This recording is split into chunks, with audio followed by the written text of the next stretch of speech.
totalement ou partiellement bu loolu weesoo ñu wéyal liggéey bi carte placement carte de membre yi renouvellement instance de base yi préparation la ñuy dëgmal waaye it formation bi encore formation bi ma ciy lancer appel nag képp ku woote militant parti bi wala sympathisant képp koo xam ne bëgg nga parti bi te di wax ci turu parti bi rawatina ci réseaux sociaux yi mouvement boobu nga xam ne enclenché nañ ko ñépp ànd ci ndax dañu ne dañoo bëgg a téye réew mi lu yàgg réew nag li koy téye du lu yàgg du jëmm kuréel la jëmm noo gudd fan ci nguur munoo weesu ñaari mandat tudd na léegi parti communiste chinois parti bu defaru ba baax teg ci nag liggéey askan wi gis parti googu mooy yàgg ci nguur parti boobu nag dafa laaj ay ndaw yu xam lan mooy yéene parti bi lan mooy programme parti bi lan mooy discipline parti bi yu xam fi ñu bëgg a jëm ñu ànd ñun ñëpp nag joowandoo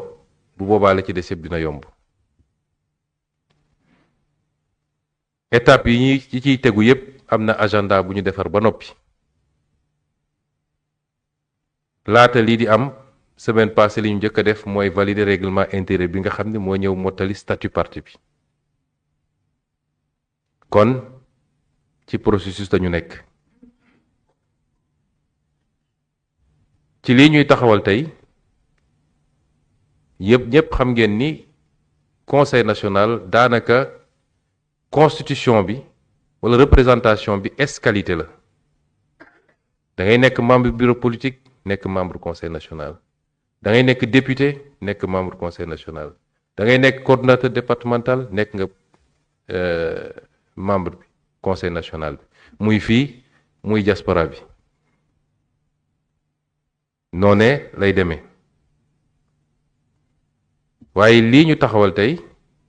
li ko jiitu woon te mu amoon solo mooy li ma tudd ñu fexe ba règlement intérieur bi ñu valider ko kon lii ñuy taxawal tey la ca jot a yemb la ñuy jàllale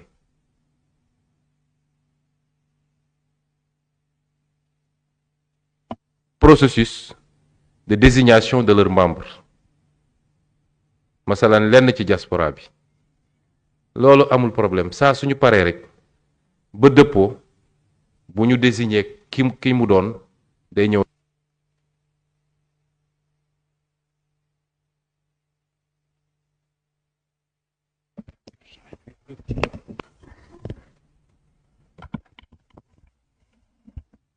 kon lii moo ne woon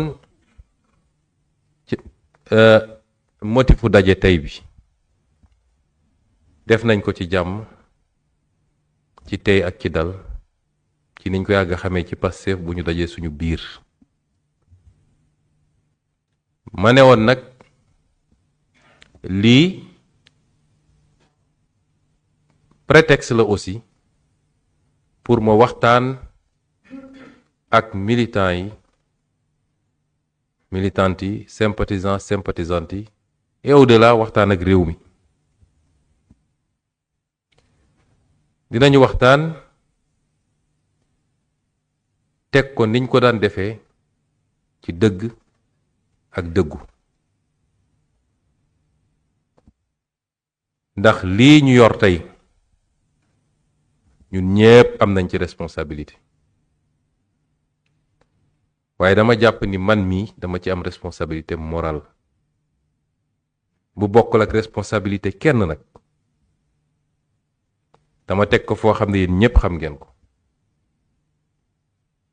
kon jaadu na lay sama rôle saa su ne ma koy def ndax man pouvoir taxuma daw feesul sama bët alal taxuma daw feesul sama bët defar réew mi rekk moo ma ñor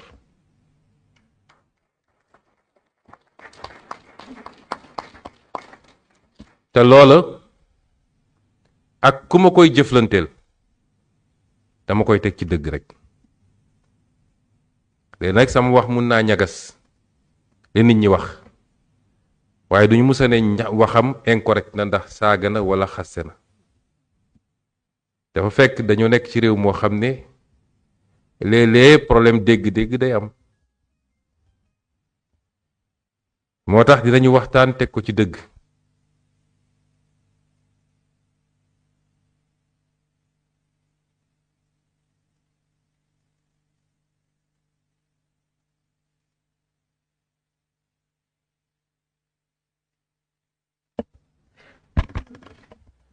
ma koy def ci ñaari poñ.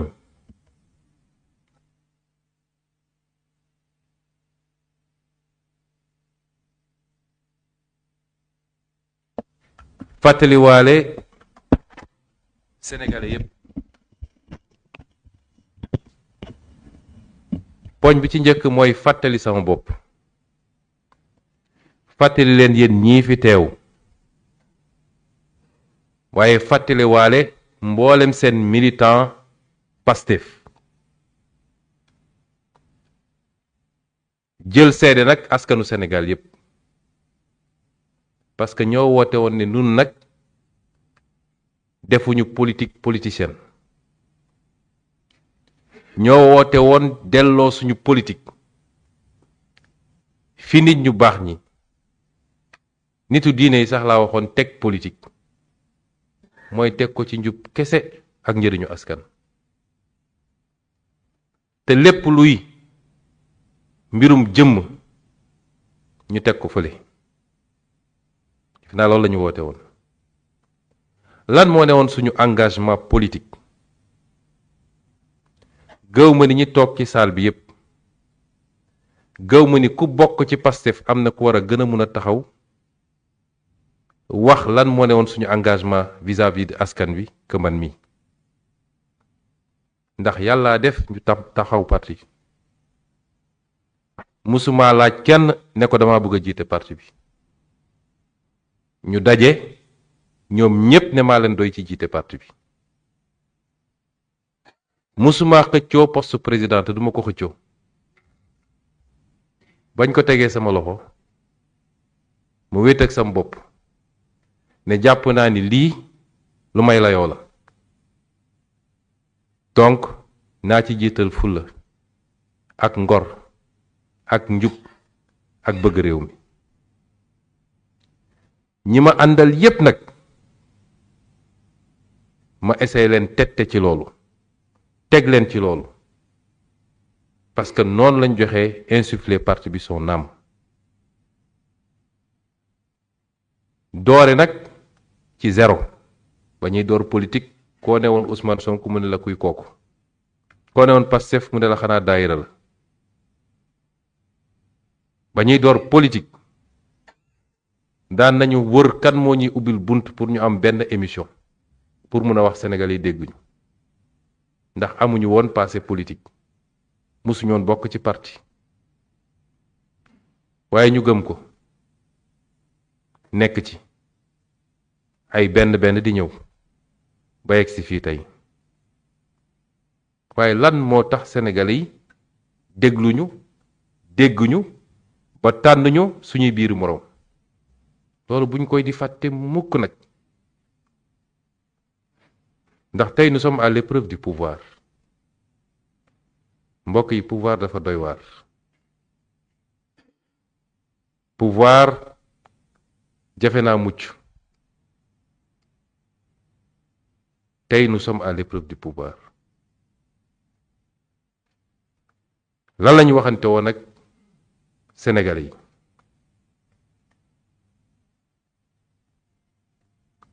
waxoon nañ ak Sénégalais yi ni lañu jiital mooy souveraineté. mooy moom suñu bopp am suñu sañ-sañ. parce que réew imma danga indépendant wala indépendant wu. waaye li ñu njëkk a woote mooy souveraineté. souveraineté nag tekkiwul autarcie. dañoo ne réew moo xam ne léeg-léeg ñu jàkkaar lool ci wëlbati rek la ñuy nekk pour essayer jaxase xelu Sénégalais yi. souveraineté tekkiwul ni da ngaa tëju ba doo jëflante kenn, ñun mësuñu ko wax. souveraineté mooy doonte da ngay jëflanteeg nit wala bu dee dañ koy jël état ba état,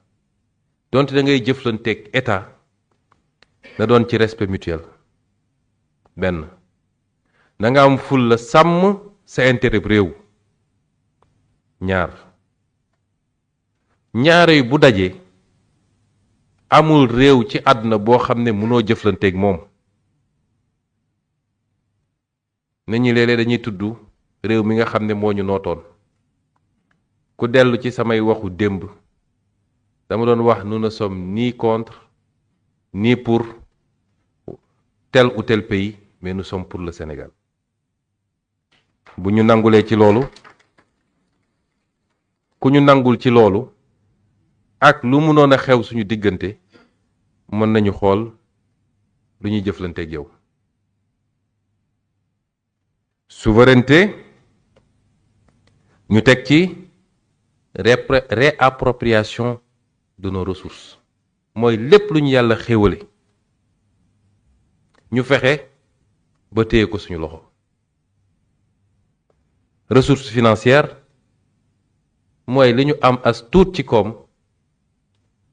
te su dee ci wàllu état li koy gën a màndargal mooy moom la ñuy jël pour def budget, di def dépense publique, rawatina investissement, di ci joxe ay marché public, ñu fexe ba xool la ci ëpp nu muy desaatee ci réew mi ak ci loxo doomu réew mi. souveraineté sur nos ressources naturelles mooy lépp lu ñu yàlla wërsëgale ci géej gi, masalan jën gi, ci pétrole, ci gaz, ci phosphate, ci zircon, ci or ak leneen ba ci suuf si nga xam ne moom la ñuy bayee, ñu fexe ba lu ci waay di am na ci réew mi ëppale fuuf. loolu diglante woon nañ ko ak Sénégalais yi ba 2016 ma bindoon ab téere wax li ñu defoon ci suñu pétrole ak suñu gaz.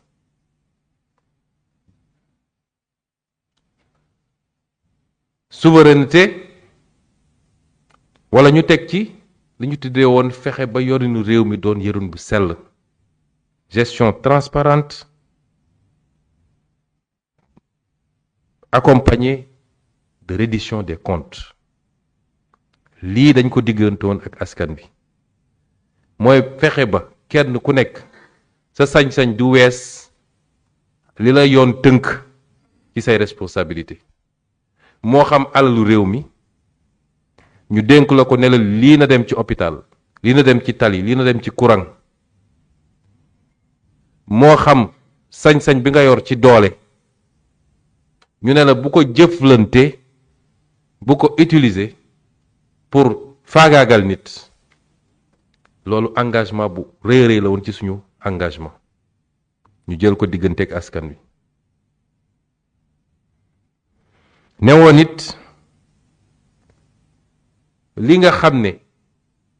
moo doon yóbbee réew ba benn minorité bu ndaw ŋànk réew mi, te li ko gën a firndeel muy le jeu des lobbies, bu ñu ñëwee dinañ ko fi dindi. newoon askan wi ni dañu xam lan mooy priorité réew mi, ndax priorité réew mi def ay dépenses puukare la wala delloo alal réew mi ci li nga xam ne mooy suuxat réew te jiital ci les secteurs prioritaires lu mel ni mbay mi, càmm gi, napp gi, industrie bi, parce que loolu mooy génne réew ci guuta, mooy génne réew ci ndóol, mooy créer emploi. ci gàttal dama ko tënk rek waaye weesu na lii, waaye lenn ci li fës ci suñuy engagement lii la woon. bi ñu toogee ba léegi ci lañu ne. ma bëgg a biral sénégalais ni waat naa ko ci yàlla mi ñu bind ñun, lii buñ ko defut du aajo ci ñàkk def li ñu war a def, mooy lépp loo xam ne humainement lu nit war a mën a def la ba war cee tay la suñu bakkan bu ko jaree dinañ ko def pour lii am ci réew mi.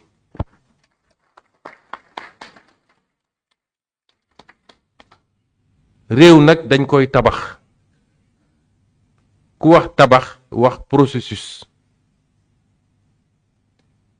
ñi ñu jàkkaar lool ànd ak li ñu suuqat ci ay xarala jumtukaayu communication dañu bëgg a jouer psychologiquement ci bopp sénégalais yi mooy ñii li ñu leen wax yépp dañ ko war a def ci benn at wala ci ñetti weer ci réew moo xam ne ñoom yàq nañ ko ci juróom benn fukki at ak lu tegal seen combat médiatique yépp loolu la ñoom ku ci wéet ak boppam xam ni fi ñu jëm mooy fi ñu waroon démarrer bu yàgg te lajj ko ñoom xam nañ ko te malgré tout nag bu dul woon lañ fekk réew mi ñoom ñu dugal ko ci guutal lépp lu ëpp 5000 milliards nëbb ko sénégalais yi est-ce que xam ngeen luy 5000 milliards ñu lépp lu ëpp 5000 milliards nëbb ko sénégalais yi te dugal ko ci ay caaxaan ak ay pukkare tey mu jural ñun ñu donnum réew moo xam ne ab lafañ la réew moo xam ne dañ koo donn ak laago goo xam ne laago gu xóot la ñu war a góorgóorlu pour laago googu ñu defar ay jumtukaay yu ñuy permettre ñu mun a taxaw ba dox ñu nekk ci exercice boobu réew mi ñu jox ñoom dañu ko jox ak laago gu metti laago nag mën na doon nattu bu dee dafa am ci nit mën na doon nattu sax bu dee dafa am cim réew mais gii laago du nattu laago gu ay nit def la te tey ko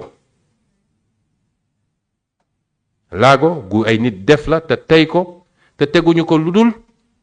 bëggoon a toog ci nguur ak yàgg ci nguur moo tax est-ce que lii ma wax nii ni mooy li ñu diggaale woon ak askan wi est-ce que ñi ngi ci waaw ñi ngi ci lan mooy li ñu jànkoonteel ci ay difficulté nag wala ay obstacle parce que faw ñu identifier obstacle yi bu ci njëkk mooy résistance au système bi mbokk yi ba may wax waxu système waxantuma woon te dama yàgg wax ni système bi lu doy waar la nga gis ci système bi mooy li gën a néew ci système bi la ca suuf a gën a garaaw te moo gën a yaatu système dafa mel ni iceberg mooy genre glace yooyu nga xam ne boo nee ci géej seen benn cat ci kaw nga foog ni loolu kese la waaye boo jegesee boo matul sa gaal yàqu ndax li ci suuf kenn xamul nu mu toll système bi noonu la mel bokk na ci erreur yi nit ñi def mooy jàpp ni jox nañ ñu réew mi rek mooy système ba jeex na déedéet système ba ka jiite woon réew mi moom lenn rek la bopp système bi la te système yi dañu am benn force mooy force de recyclage nguur gu ñëw ñu gunge la ba nga dem ñu xaar kay ñëw ñun fexewaat ba laxasu ci moom te duñ ko jëmale fu bokk ak fi mu joxoñoon waaye dañ koy delloo ci ñoom ci seeni pratique mooy essayer la gëmloo ni nguur dafa am ay réalité yàgg leen wax ni nguur amul réalité yow mi ñu fal yaay jox nguur gi réalité am nguur amul réalité nguur c'est une entité abstraite kan mooy nguur kan moo mën a dox ba jàpp nguur ne nguur a ngi nii moo tax ñu màndargal ko ay institution nguur yaa koy jox contenu du moom moo lay conditionné ci lu laaj nag courage ak constance parce que système bi day résister système bi ay hauts fonctionnaires la système bi ay magistrats la système bi ay hommes politiques la système bi ay hommes d'affaires la système bi lu doy waar la te li njëkk ci mission am mooy suñu falee président de la république mooy nu ñuy def ba isoler ko ak basam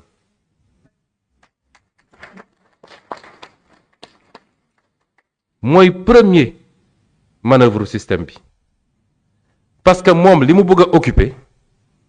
moom la parti politique bi xeex ba egg si nguur gi war a occuper moo tax da koy gis comme adversaire.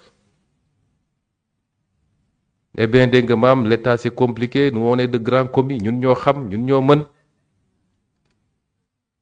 xool nu ñuy écarter président bu fi musa daanu ba ngay daanu boo xoolaatee sa bopp gis nga ni yow ak sa parti sorantewul ngeen lool loolu mooy système bi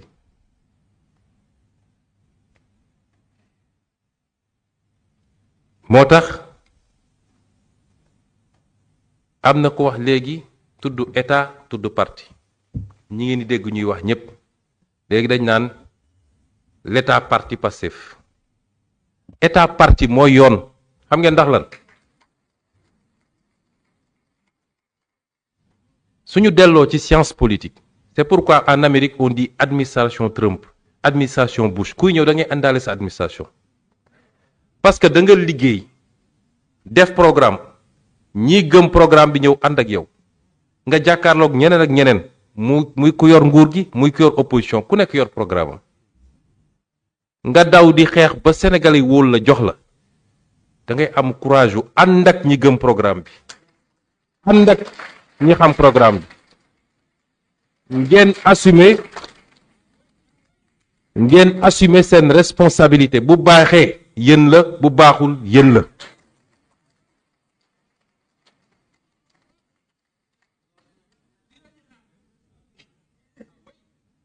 du waxu séddoo poste nag de parce que buñ ko delloo foofu nag du waxu séddoo poste yi la ñuy xaar parce que maa ngi calculer luñ may jox man dama wax liggéeyal askan wi loolu laa wax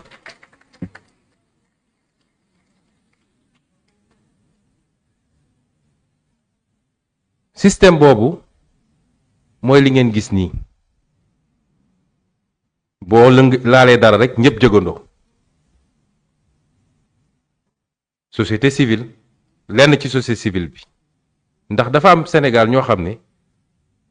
jàpp nañ yow yaa war a créer sa parti yaa war a jël risque opposé wu yaa war a jël dem xeexi mais bis boo eggee ci nguur gi ñoom ñoo war a gouverner wala da nga war a co-gouverner ak ñoom looy def da nga leen di woo taaj leen eh bien lii laa ci xalaat man ma ñëw ak sama programme jaay ko Sénégalais ñu woteel ma lu may wërati di woo ma Samba ak ma Demba naa dem liggéeyi loolu mooy yoon dafa am benn dictature bu ñu fi teg depuis longtemps société civile nii muy def nii doo ko fekk Europe doo ko fekk États-Unis société civile buy taxaw naan nguur nii ngay doxale fii ngay jaar doo ko fekk fenn d'ailleurs war nañoo càmbar man il faut ñu jël loi boo xam ne benn société civile du fi jël financement bu jógee étranger niñ ko teree parti politique yi parce que ñuy jaxasoog nguur gi di liggéey ak moom di jot ay rapport te seeni financier seeni bailleur ngi fële rapport bu ñu jot egg na foofu système bi dañ koy attaquer nous avons le pouvoir pour appliquer les réformes que nous avons promis aux Sénégalais te il faut ñu assumer ko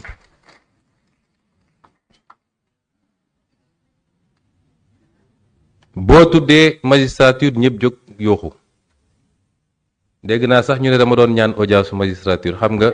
fooye sa xel neex na lu may doye audience ak union des magistrats lu ma koy doyee man ñoo xam ne bi ma nekkee opposant dama doon taxaw ne leen lii du dëgg lii du yoon tey lu ma koy doyee man bañuma kenn nag cër boo fi jël lu am solo la ci réew mi kenn ñëwu fi pour nërmel magistrature wala nërmel waxuma justice de parce que justice du magistrature benn acteur la ci justice bi ku leen gëmloo ni ñoom moom justice bi nax nañ seen bopp te tey la ñëpp am fit 2 ans ci gannaaw rek ñi ngi woon fii nguur leen def loolu ne déggoo benn magistrat bu wax 2 ans ci gannaaw ñu leen def loolu lu ne tëj loo leen nit ñi annulé leen ay candidature ci lu dul dëgg lu leen ñu def ko fi da nga leen dégg ñu wax tey la nit ñi ñeme parce que ñu nit ma teg ci sama bopp ñun ñoo gëmloo nit ñi dañoo ñëw pour libérer rek gars yi nag jàpp ni porox ndol la boo xam ne dañu war a dem dans l'anarchie dinaa ñëw ci loolu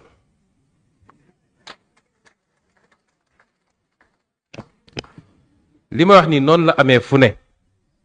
quand vous héritez d'un État vous venez avec votre programme votre vision vos équipes et l'administration l'État est un instrument durant le temps de votre mandat pour nga appliquer sa vision moo tax durant temps boobu yow yaay état durant temps boobu yow yaay état ci kaw lu ñu encadré nag ci ay charte réew mi waxuñu dañ daa boyal rek lu la neex nga def constitution dafa am ay loi am ay règlement am mais ci kaw loolu yow yaay état yaay doxal administration yaa ko naan fii laa bëgg nga dem lii laa bëgg nga réaliser au fonctionnaire rek keneen ak keneen ci yem c'est comme ça que ça doit marcher refus bi wala résistance yi ñuy def c'est des résistances au changement ku mu sa andi changement di nga am résistance parce que da ngay génn nit ñi seen zone de confort da ngay attaquer des intérêts est-ce que di nga am fitu wéyal li ngay def ba mu mat wala saa yu ñu ne hee nga koy dellu gannaaw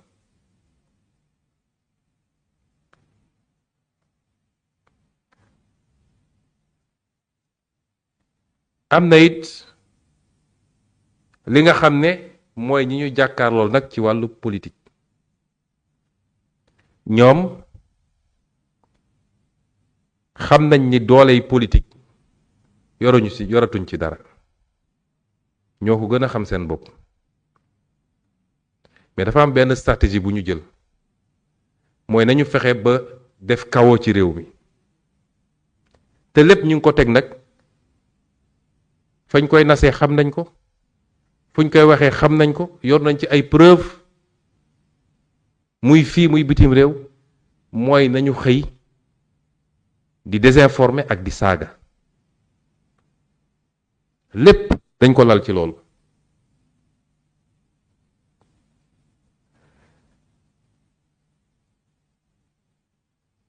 désinformer saaga pour créer le chaos dans le pays li fi am musuta am nee nañu ñi ci bëri nee nañu dañuy méngale seen bopp ak Ousmane Sonko man musuma saaga musuma xaste damaa ñëw opposé wu par des arguments bind ay livres taxaw assemblée wax ba mu métti ci ñoom ñu complot ne dañ koy liquider foofu laa taxaw ne damay résister waaye man musuma ñëw Macky Sall moo fi newoon président de la République musuma koo wax ju ñaaw wala ma saaga ko waaye li fi xew musu fee xew muy nag loo xam ne boo ko dajalee yépp ci ni muy doxee dafa am faay yoo xam ne ci ñun la dafa am faay yoo xam ne ci ñun la ci ñun parti politique bi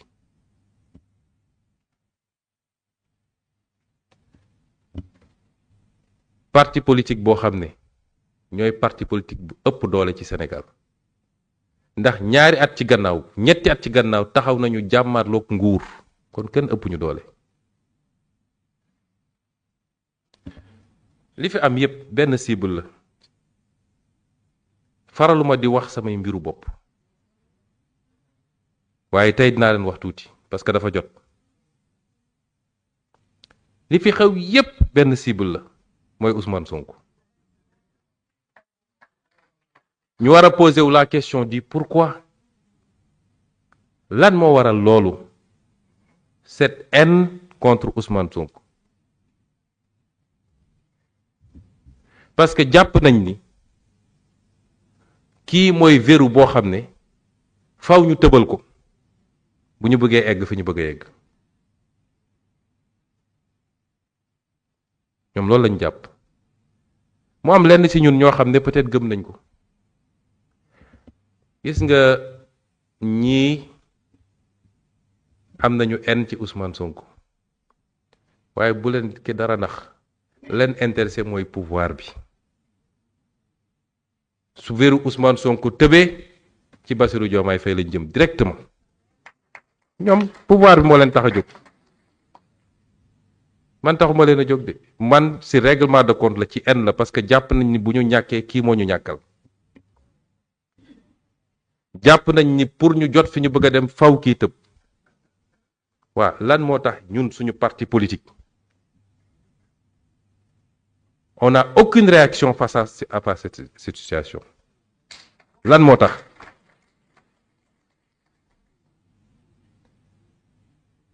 ay kilifa rek a fi ne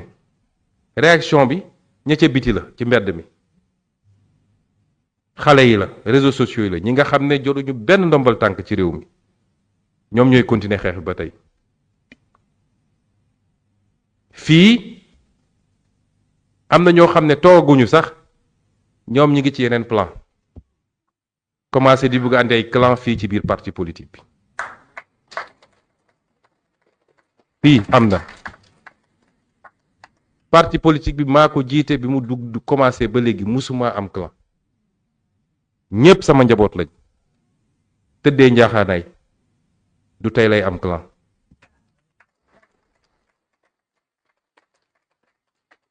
ay benn lañu lu ñu mën a lim la te lu ñu xam la te xam naa ni mënuñu buuseloo meetar pantere sax mënuñu koo gañe man xam naa ko waaye tey ñoo commencé yooyu di dem ba ci base ba sax di dem ay Touba ak fu ne naan dañuy recruter ay nit pour waajal 2029 lu fi andi 2029 suñu première réunion bureau politique laa leen ni président Bassirou Diomaye Faye man ak moom li ñu waxante yàlla moo ko seede maandu leen ci ñu doxaat tuuti bi ñu génnee législative yi fekk mbir yi commencé am nu mu mel ma woo seede muy El Malick Ndiaye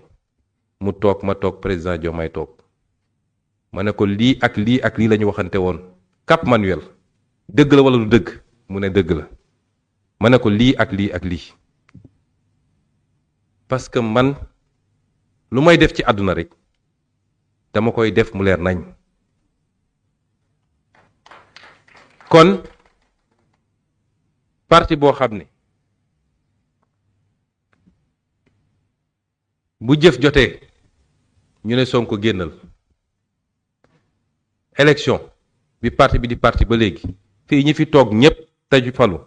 élection daan na jot ku nekk di woote di jooy soo ñëwul duma gañe sama gox ku ne lu ne daj naa ko fii dama daan dem ba am problème santé dem ba mënatuma waaye damay xam ne su ma jaarul fii lii am bu ñu paree élection ku nekk funki dënn commencé gëm nag di fëgg dënn naan man la wala naan day créer ay clan loolu du am ci parti bi de j'y veillerai personnellement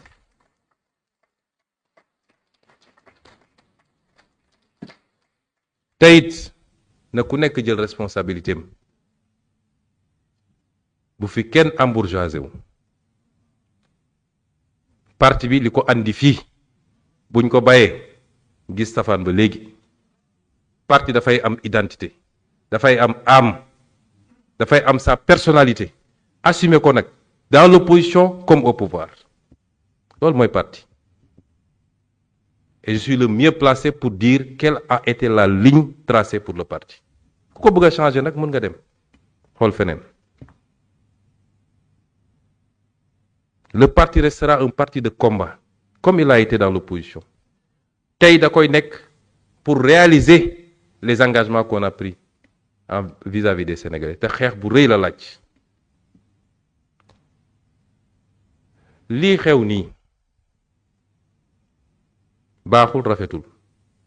man yàgg naa encaissé président Diomaye Faye dem naa fekk ko mu toog parce que lii xew nii moom mun na ko arrêté saa yu ko bëggee li tax defu ko nag loolu c'est une autre question dem naa toog ne ko lii mun nga ko arrêté tey parce que bu ma newoon président duñ ma waxee nii yow yaay président saa suñ la tuddee nga joxe ndigal faj ko ñëpp jóg ne Sonko la kon gëm naa ni ak fi ñu jaar yi ba egsi fii war nañu bëggalante te di xoolante suñu bopp ci même bët ñiy jouer pour ne diw mooy ku baax mooy ku yaru mooy ku tey kële mooy borom fitna bi ñun fitna moo ñu andi fi su dee loolu mooy fitna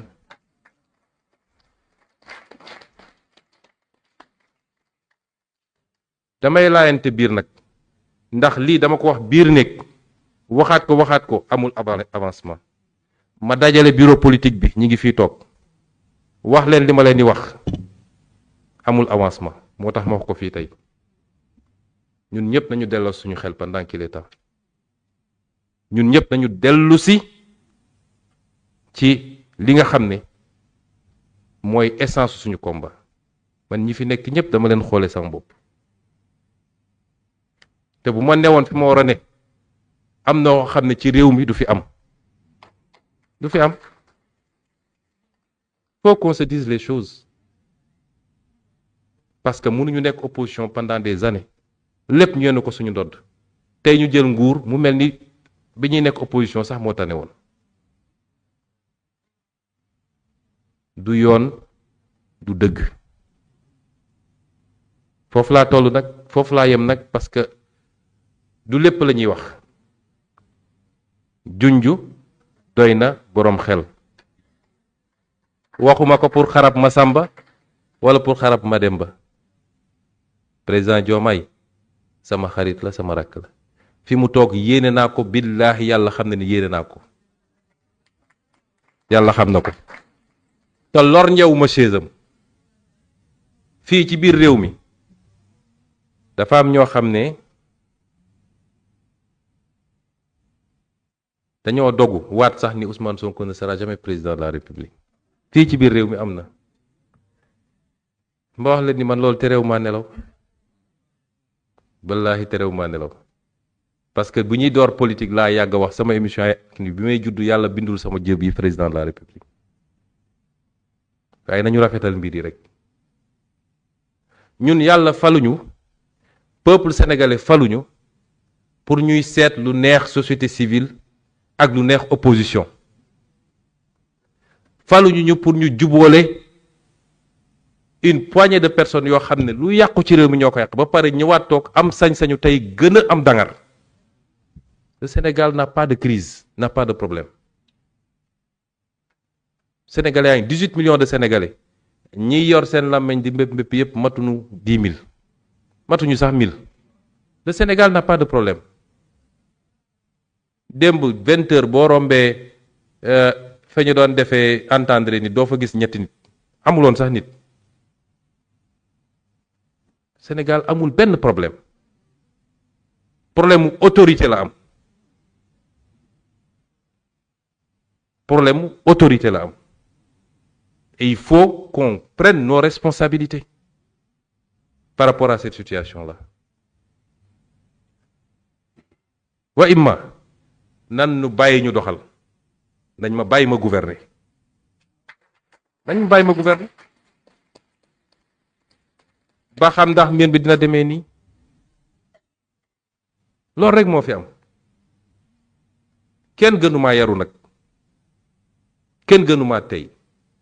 waaye injustice musuma koo nangu kon kenn ku ne ci ñun na xoolaat boppam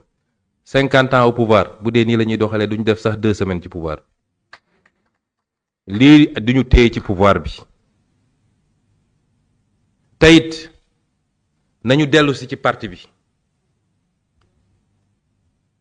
parce que parti bi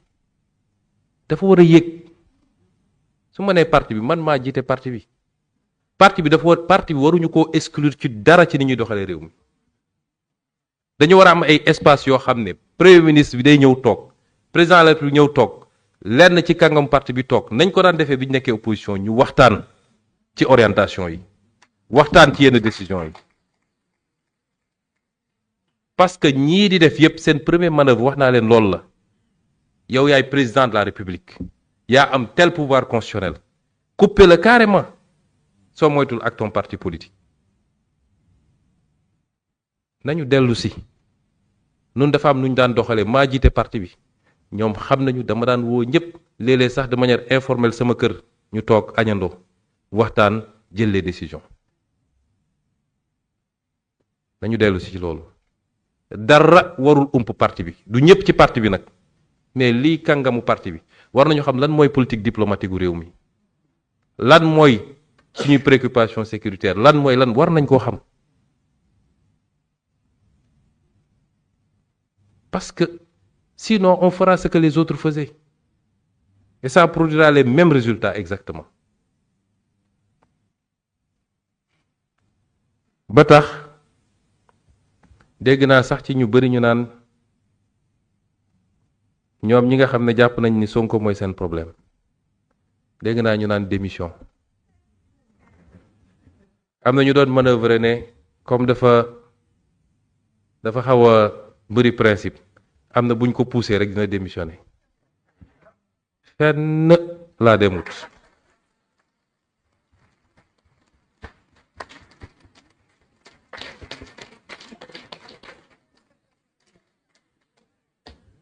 du ma bouger centimètre parce que dama ko wax léegi dama am responsabilité ci li ñu yor dama désigner candidat génn ànd ak moom campagne la jiitu yëpp sax bàyyi naa ko ñu weesu loolu ñu soxlawaat assemblée ma takkaat sama ndigg def liste jiital ko ne Pastef laay demee parce que ñu doon gëmloo ni ñoom ñoo tax ñu gañe di dem di def ay manœuvre laa bëggoon woon ni yéen du ngeen lu toll ni tarfata ay ci li ñu yàlla jox ma jël sama responsabilité yàlla may ñu lii mu ñu may kan moo ma ëppale ci lii ñu yor ni fii ba ñu xalaat ni man dinaa dem fenn laa demul waaw ki nga xam ne nag moom la yàlla jox pouvoir constitutionnel muy président Bassirou Diomaye Diakhar Faye bis bu toogee ba jàpp ni matatuma ko premier ministre mu woo ma ne ma matatuma premier ministre ma dellu assemblée nationale defaru ñu continuer suñu liggéey waaye fenn laa demul kenn ëppalewu ma je suis théoriquement le chef de la majorité parlementaire je suis le chef du gouvernement kenn ëppalewu ma ci li ñuy def ci réew mi fenn laa demul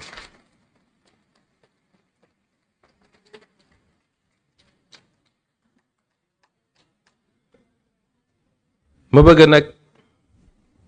wax ni lii may wax nii dama jàpp ni dama leen waxoon ni Pastef moo war a doon opposition Pastef ci waxante dëgg dinañ ko def ci suuf bu sottiwul dinañ ko def cercle restreint bu sottiwul dinañ ko wax ba militants yëpp dégg ko parce que militants yi ñoo moom mbir mi parti bi moo moom mbir mi ñi doon génn di jël lacrymogène yi ñi dóor ay bal ñi ci ñàkk seen bakkan ñooñ ñoo moom mbir mi on leur doit ça tey ñun ñëpp am nañu ay collaborateurs lu baax la lenn ci collaborateurs yi xamuñu leen woon sax waaye ñooñu waruñoo ëppale parti bi ci mbir mi waruñu ko ëppale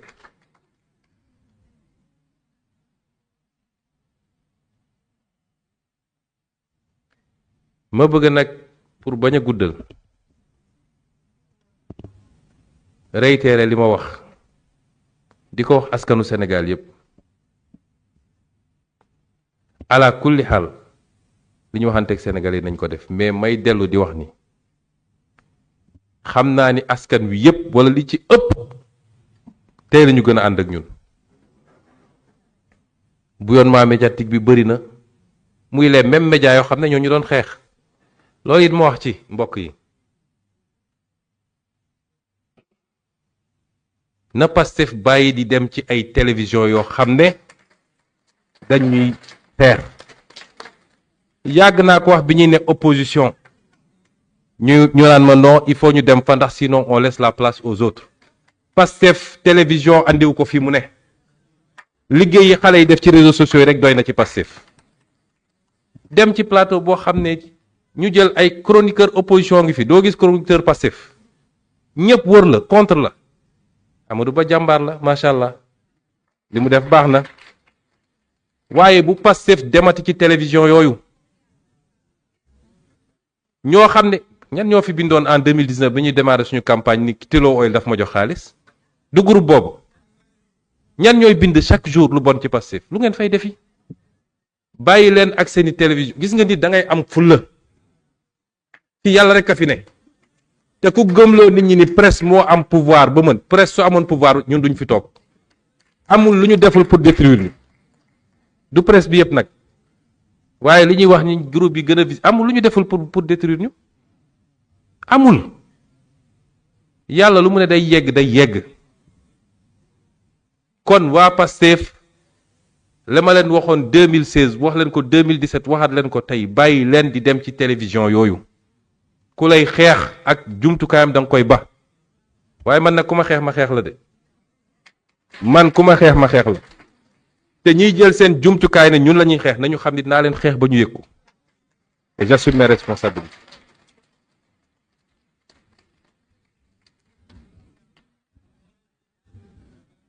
projet bi du ñu nangu ci lu dul dëgg réew mi démocratie la waaw. ubbi nañu débat bi waaw ku ne na wax xalaatam teg ko fi mu ko war a teg waaw mais lii xew nii ñun ñëpp xam nañu du yoon te ku jàpp ni nag lu ñu war a néewal la nga am doom bu mat a jël soxna nga am ay soxna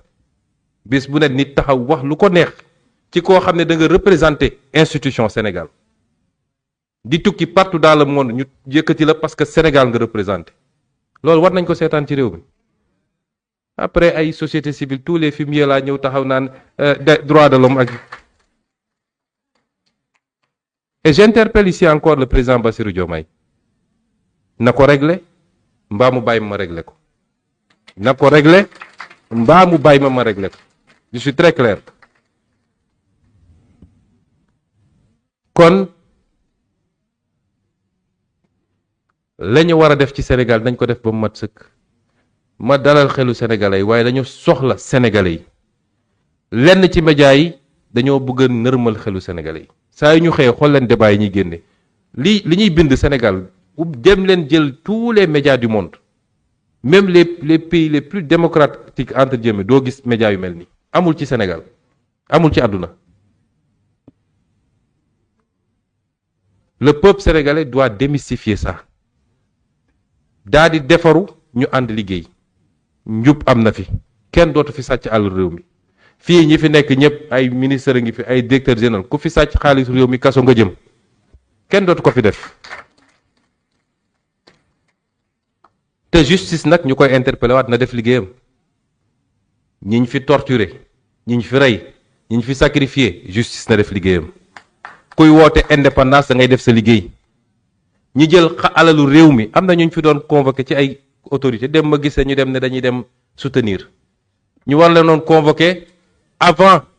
dialogue bi gars yi ne taxawal nañ dialogue non suñu wootee day mel ni dañu bëgg a yàq dialogue bi ba tey di ñu ne furus nañ leen convoqué ay milliards réew mi la ñu jël loolu la Sénégalais yi di xaar mais seetaan ñooñ ñu nekkaat fii te ñoo jël xaalisu réew mi 5000 milliards yi lu ci bëri seen poste dugg am ay rapport yu ko conclure am ay affaire yu leer nañ ñuy dem di jàpp ay ministre pour 50 millions yéen sa assemblée waru leen woon nangu loolu biñ ko àndee assemblée da ngeen ko waroon bañ nañ leen andil dossier yu am fulla yaa ngi fi te ñoom xam nañ ko ba tax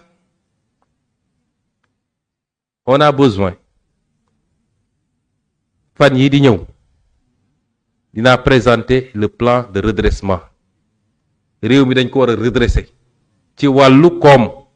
ci wàllu finance ak ci wàllu budget dinañu woote pour une mobilisation des Sénégalais pas autour de la politique pas autour bu ñu dégloo sama plan de redressement ba pare bu dee doy na leen bëgg naa mobilisation bu ñuy woote mboolem seen ku ko mën ci Sénégal mobiliser wu ñu démontrer au monde entier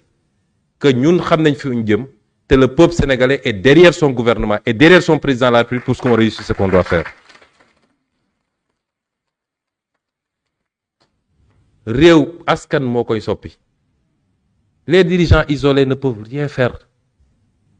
mais symbiose bi am entre le peuple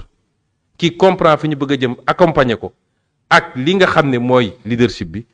loolu mooy liy soppi réew te loolu désormais à partir de maintenant bokk na suñu liggéey bi gën a bëri nañu bàyyi waxu poste nañu bàyyi waxu nañu dooleel diw nañu jox diw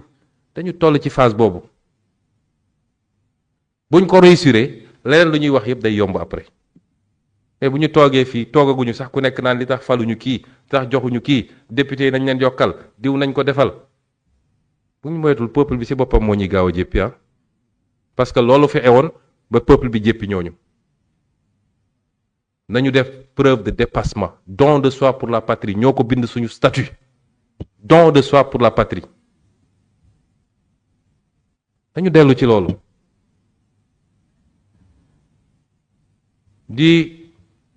gën a féliciter waat nag la jeunesse du pays de manière générale ci seen taxawaay te wax leen ni li ñuy liggéey pour yéen la bu leen kenn yàkkamtiloo li ñuy jëmbat pour yéen la mais combat yi ñuy dëgmal ma jox leen si yu gàtt rek suñu gaz bi dinañ ñu ko jox de lañ ci soxla dinañ ñu ko jox pour le moment bind nañu ñu yox-yoxi ci bras de fer lañ jëm dañ koo diglante woon ak yéen te dinañ ko def parce que suñu alal la te dañ koo soxla te ñu teg ko ci yoon lañ ca war a am buñ ko amee ba dugal ko ci réew mi li muy yokk ci koom ak li muy réduire ci coût énergie kenn xamul nu mu toll est-ce que dañ nangu ay multinationales ñëw taxaw rek ñu naan ay dañ régime passé signé woon na déedéet combat yi mi ngi ñëw suñu kanam on a besoin du peuple qui fasse bloc derrière son président de la République derrière son gouvernement derrière les responsables qui ont été mis devant ñu jëm ci même cap bi buñ ko defee balaa fin mandat bi ak jafe-jafe yi ñu doon ci réew mi yépp balaa fin mandat bi ngeen gis meññit yi commencé génn parce que dans les semaines à venir dans les mois à venir les choses vont s'accélérer day accélérer wu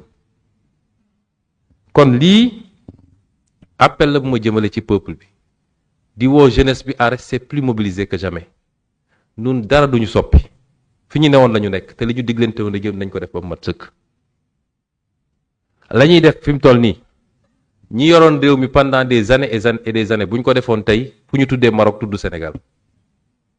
kon jugé leen ñu ci acte yi ñuy posé jugé leen ñu ci fu ñu jëm lu gën saa gàtt sax mandat 2029 la nañu toog ba gis progressivement fi ñu jëm kon lii laa bëggoon a c'est de partager ak peuple bi ci fan yi di ñëw wax naa ko dinaa génne bureau politique bi dina doon bureau politique d'engagement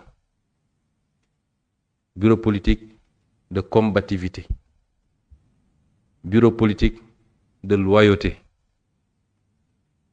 bureau politique boo xam ne projet bi dong moo ko ñor bu soobee yàlla ci fan yi dinañ ko génne kon di nuyu aussi waa diaspora ci lañu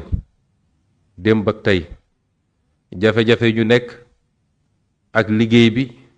moo tere ma seet si leen xam naa ni nammante nañu waaye ci fan yi di ñëw dinañ ñëw ziar si incha allah ndànk-ndànk progressivement dinañu reprendre les tournées nationales pour continuer la mobilisation tey la ñu war a gën a mobiliser wu. Dinañu réorganiser la communication du parti et la communication de l'État parce que dafa am solo waaye ñun ñëpp ci jamono ju ne nañuy fàttaliku lan moo ñu taxoon a jóg. bu ñu pouvoir détourner mukk de ce qu'on était nañuy fàttaliku saa su ne lan la ñu waxante woon ak askan wi principe ñu jiitaloon ba nit mën a risqué bakkanam génn taxaw ak alkaati principe yooyu moo ñu war a guider tey bu alal fëq suñu bët bu poste fëq suñu bët parce que réew mi su baaxee ku amoon poste ak ku amul poste yi ñëpp a ci yem dinañ ko gis ba mu mat sëkk te loolu moo waroon nekk suñu objectif suñu seul objectif te bañ a dugg ci ay calcul politique